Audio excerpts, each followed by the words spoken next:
Following up the theme of travel as my modest summer special episodes, today we are taking a look at the weird experiences told by hobby anglers. Korea is not only surrounded by sea on three sides, but also has rich water resources in the form of rivers, lakes, and reservoirs.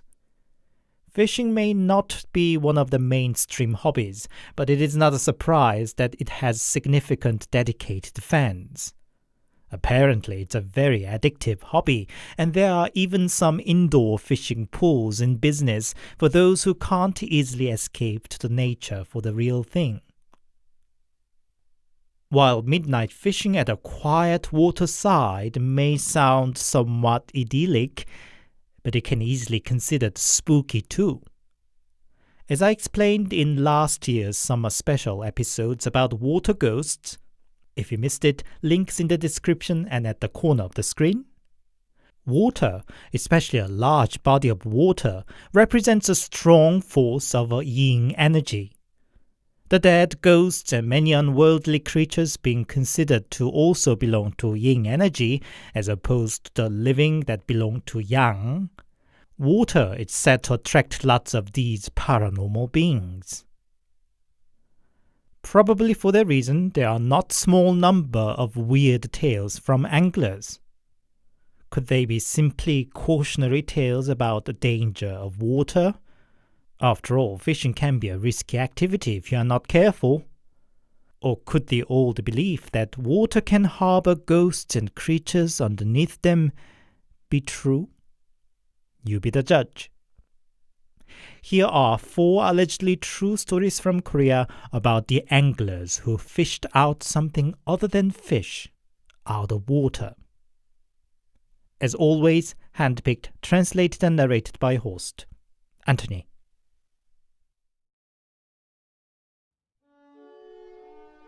While I was serving in the military, a newbie private was stationed in my platoon.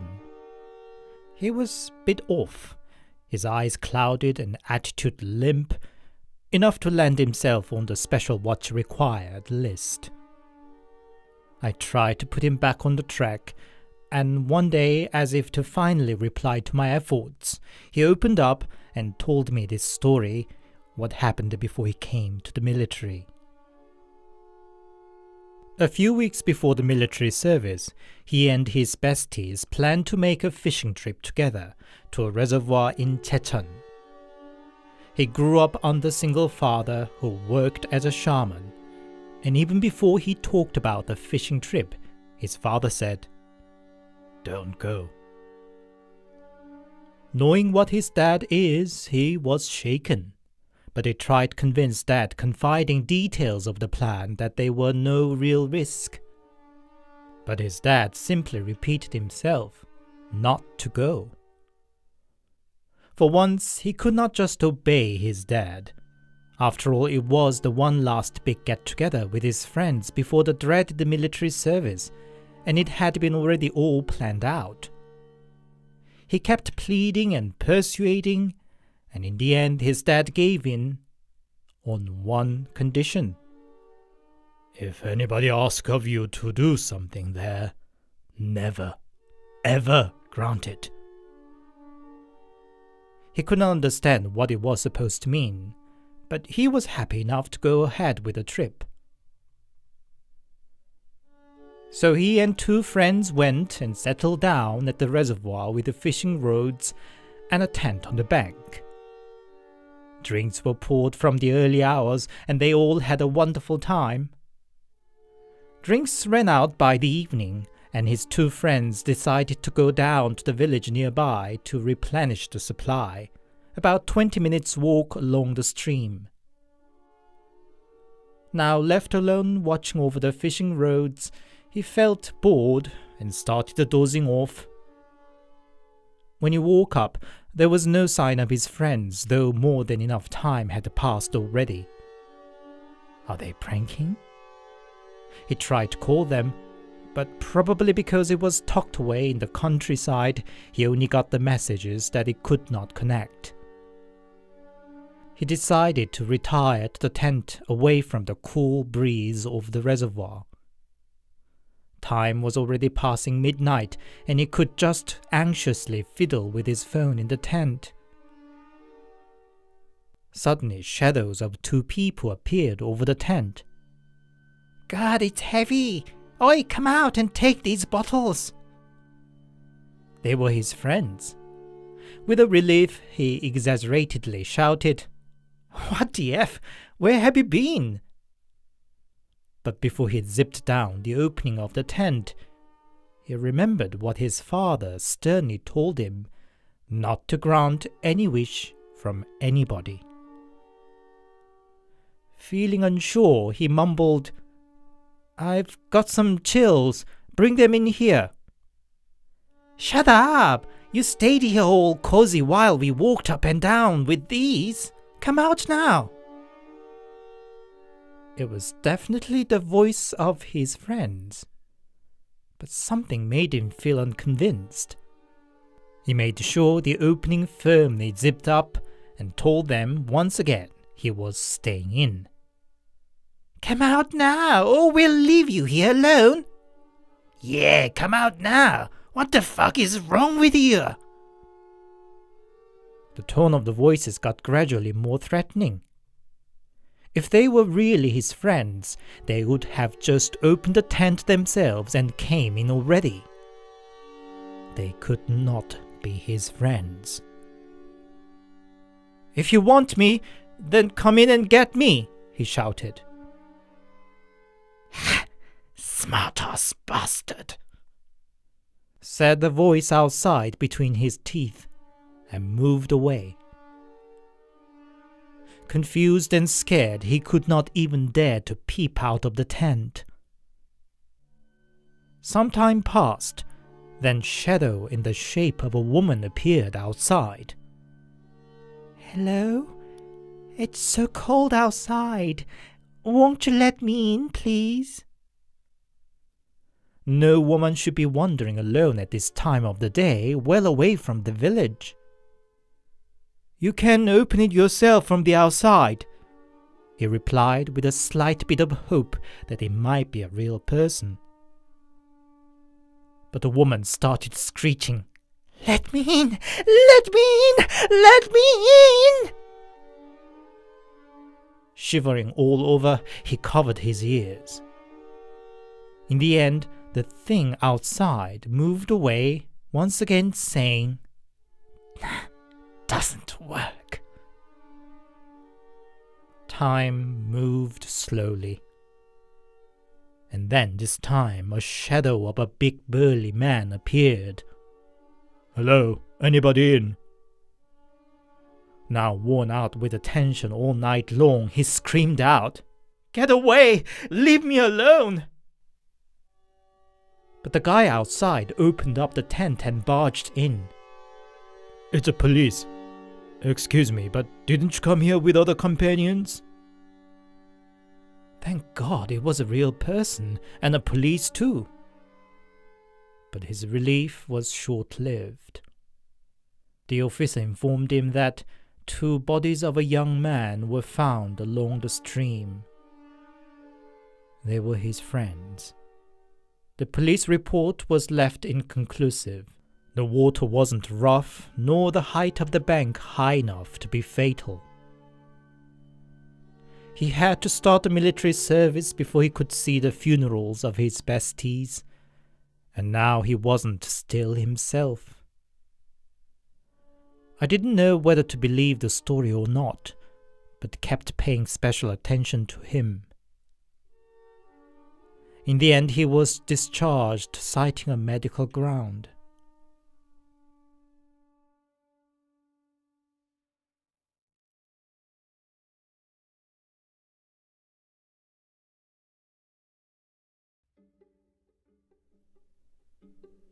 I'm really just an ordinary person who enjoys reading ghost stories for fun, but never seriously believed in or experienced such until tonight. My dad recently made an early retirement.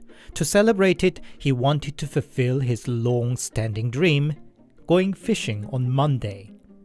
So I joined him with his fellow retiree friend to the Hantan River. Dad enjoys fishing using fishing nets, so while he set up the nets in spots, his friend and I put up the tent and prepared the baits. Then we leisurely sat around the tent with the drinks and pork belly barbecue. Now the time headed to 9 p.m. It being in autumn, everything was in darkness by then. We decided it was time to check on the fish nets. Any catch should now turn into spicy fish stew. And indeed there were a plenty of fish caught in the net. We were all excited and happy. Suddenly, I heard my dad gasp. He was pointing towards a big rock in the middle of the water. There was a lone man standing on the rock. It was too dark to make out the details other than his silhouette, but it was definitely a man of small stature. He looked like a typical hobby angler with a fishing rod and a backpack, but it was odd to position himself there at night and in the middle of rough water after the recent rain. Dad and his friends shouted towards him that it was dangerous and he should come out. The guy on the rock didn't respond or even moved at all. Dad walked further towards him and shined his flashlight to him. But in the light, there was nobody on the rock. It was a professional campus flashlight too, with strong brightness and wide range. He shined around if he hadn't been fallen into the water, but there was no sign of such at all. Indeed, none of us heard any sound of splashing or cry for help at all, had that been the case. Nobody said a word, but we all clearly realized that wasn't a human. We dropped all the catch, rushed back into the tent. We were all too drunk to drive right away, so could not help but sit tight in the tent silently for the rest of the night, emptying the rest of drinks, before we could pack everything up and drove back home for the first sight of dawn. I'm quite shaken with my very first paranormal experience. I just hope that guy didn't follow us back.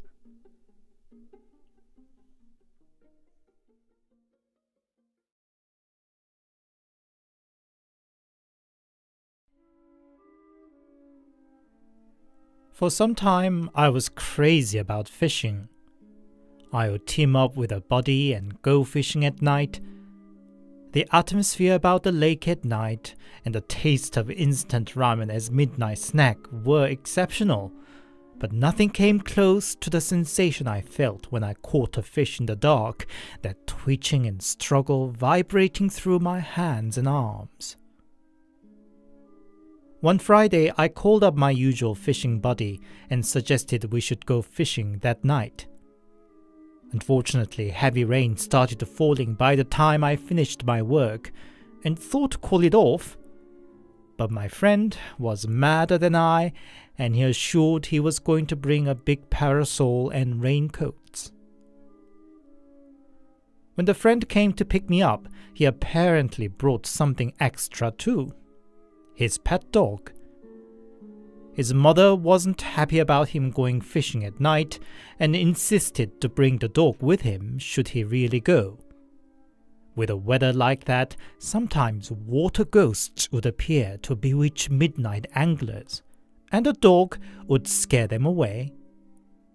My friend wasn't clearly taking it seriously and just grinned at me. Rain was still falling when we arrived at the lakeside at 8 p.m.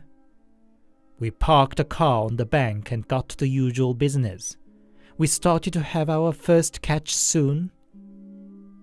Time flies when having fun, and it was 2 a.m. in no time. We had our night snack already, and my buddy said he would catch a snooze in his car. I decided to stay on a while longer, as fish were still nibbling on my bait.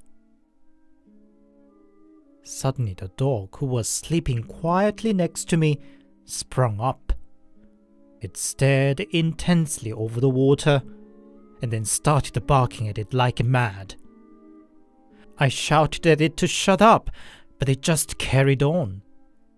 Soon it started backing away all the time, looking towards the water. I turned to look at the direction the dog was barking at. I saw something like a human head on the water. What my friend's mother had said earlier came back all at once. I left everything behind and started climbing up the bank. I heard a splashing noise from the lake as if something walking out of the water, and then among the noise of falling rain, husky voice whispering, "Ah, was close." I jumped in the car, locked the door, and couldn't even open my eyes until the sun rose. Only then I realized I had left the dog behind. But by the morning, it was missing without a trace. My friend doesn't trust me to this day and tries to persuade join him to another midnight fishing, but I never want to try my luck another time.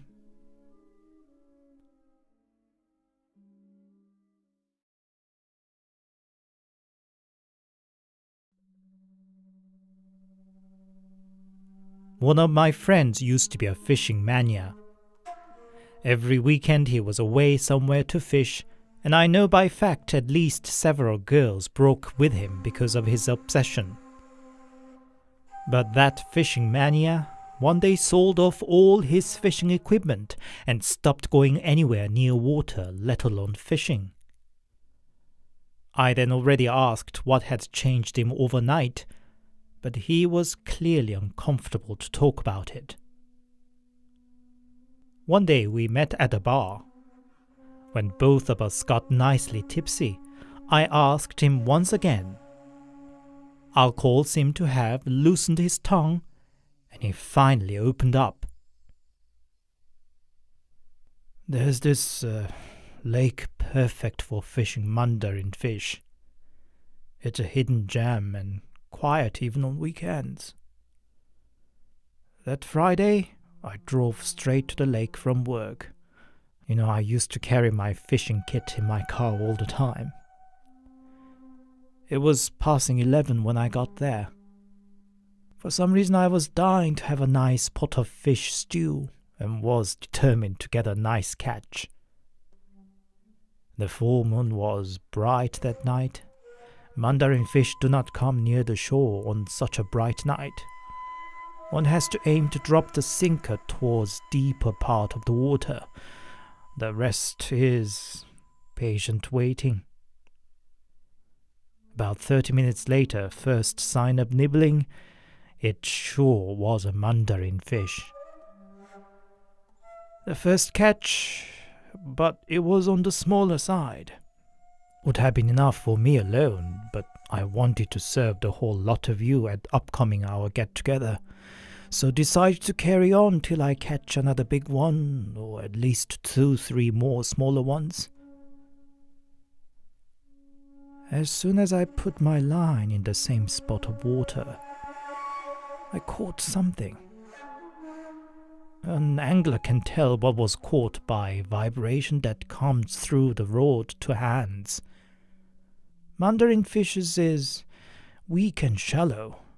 Other more stronger fish would be more dramatic, or other fish may not move at all and just sink down to the bottom.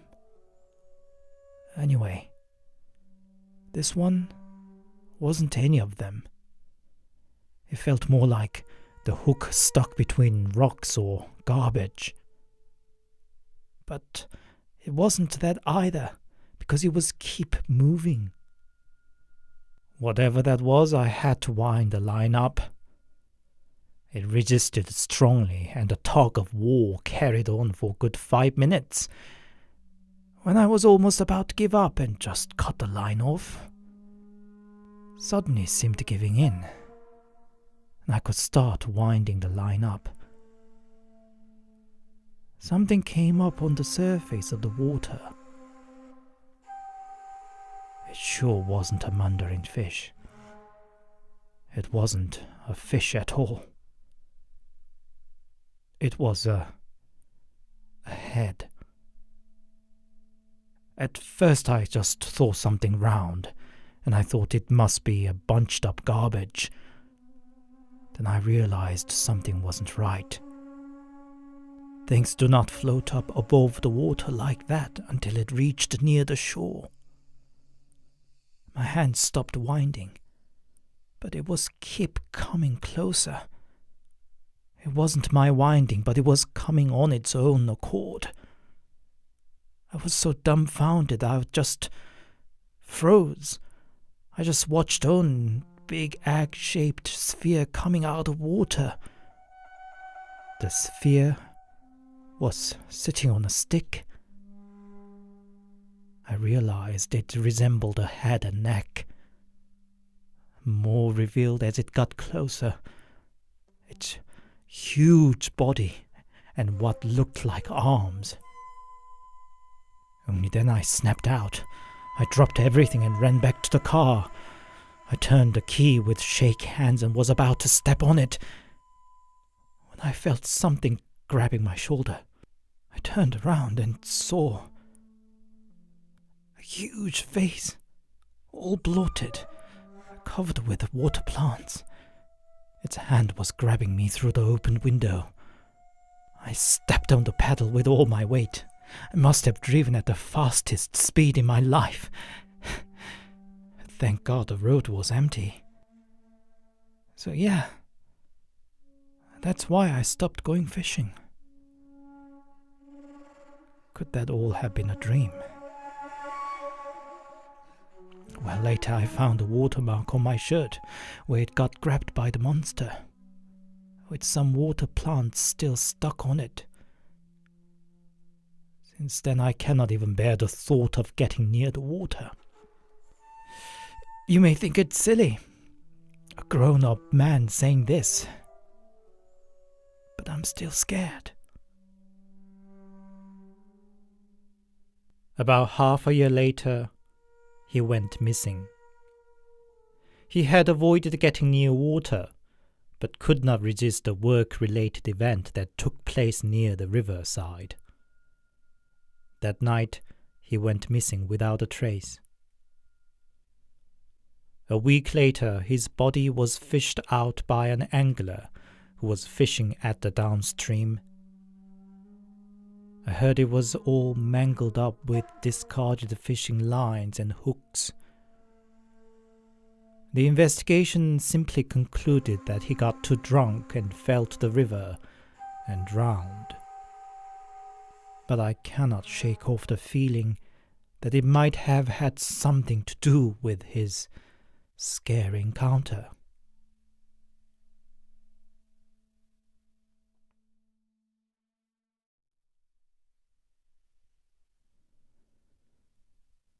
Hi, it's Anthony here, and thank you very much for your listening.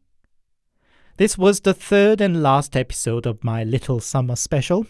I hope you enjoy the virtual trips to spooky places. I've never been much of an outdoorsy guy, and the only memory of fishing I have is from years and years back when my dad took me out to fishing once. All I can remember is how boring it was. I think Dad didn't have much fun either, considering he rarely took out the fishing kit ever since. Is fishing a popular hobby in your countries too? Do let me know in the comments. If you enjoyed my video, please give it a like and leave a comment. Also consider subscribing to my channel for my weekly videos about scary and mysterious stories fresh from Korea. Thank you. I'll come back with something else next week. Until then, take care.